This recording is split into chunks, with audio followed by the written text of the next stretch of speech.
Hello guys, ಇವತ್ತು ನಾನು ತಿಂತಾ ಇದ್ದೀನಿ ರಾಜ್ ಕಚೋರಿ. ಅಂದರೆ ರಾಜರ ಕಾಲದಲ್ಲಿ ತಿಂತಾ ಇದ್ದಂಥ ಒಂದು ಕಚೋರಿ. ಕಚೋರಿ ಅಂದರೆ ಒಂದು ಚಾಟ್ಸ್ ಐಟಮು, ಸಖತ್ತಾಗಿ ಡಿಫ್ರೆಂಟ್ ಆಗಿರುತ್ತೆ. ನೋಡಿ, ಅದರ ಮೇಕಿಂಗ್ಗೆ ಮೊದಲು ಮೊಸರು ಮತ್ತು ರೆಡ್ ಚಟ್ನಿ, ಗ್ರೀನ್ ಚಟ್ನಿ, ಅದಾದ ನಂತರ ಒಂದು ಕಚೋರಿ ಅಂತಂದರೆ ನಿಮಗೆ ನಾರ್ಮಲಿ ಮೈದಾ ರವೆ ಎಲ್ಲ ಹಾಕಿ ಮಾಡುವಂಥದ್ದು ಡಿಫ್ರೆಂಟ್ ಆಗಿರುತ್ತೆ, ಸಖತ್ತಾಗಿರುತ್ತೆ. ಇದಕ್ಕೆ ಸ್ವಲ್ಪ ಫ್ರೂಟ್ಸು ಅಂದರೆ ಹುಳಿ, ಸಿಹಿ, ಸಾಲ್ಟೆಡ್ ಎಲ್ಲ ಮಿಕ್ಸ್ ಆಗಿ ಸಕ್ಕತ್ತಾಗಿರುತ್ತೆ.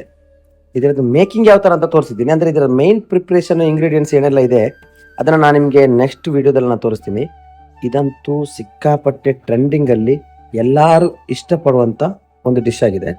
ನೀವು ಇದನ್ನು ಒಂದ್ಸಲ ಟ್ರೈ ಮಾಡಬೇಕಂದ್ರೆ ಇದರದ್ದೆಲ್ಲ ಒಂದೊಂದೇ ರೆಸಿಪಿ, ಅಂದರೆ ಟೋಟಲ್ ರೆಸಿಪಿನ ನಾನು ನಿಮಗೆ ತೋರಿಸೋದಕ್ಕಾಗಲ್ಲ. ಸ್ಟೆಪ್ ಬೈ ಸ್ಟೆಪ್ ನಿಮ್ಗೆ ಯಾವ್ದು ಬೇಕು ಅಂತ ಹೇಳಿ ನೀವು ಕಮೆಂಟ್ ಮಾಡಿದರೆ ನಾನು ನಿಮಗೆ ಖಂಡಿತ ತಿಳಿಸ್ತೀನಿ. ಡಿಫ್ರೆಂಟ್ ಆಗಿರೋ ರಾಜ್ ಕಚೋರಿ ಇದು.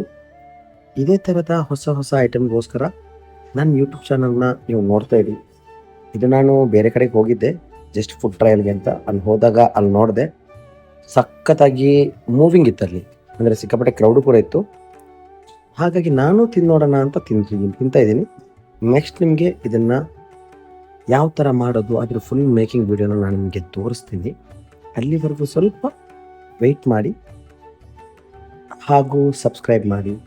ಬಾಯ್, ಲವ್ ಯು ಆಲ್.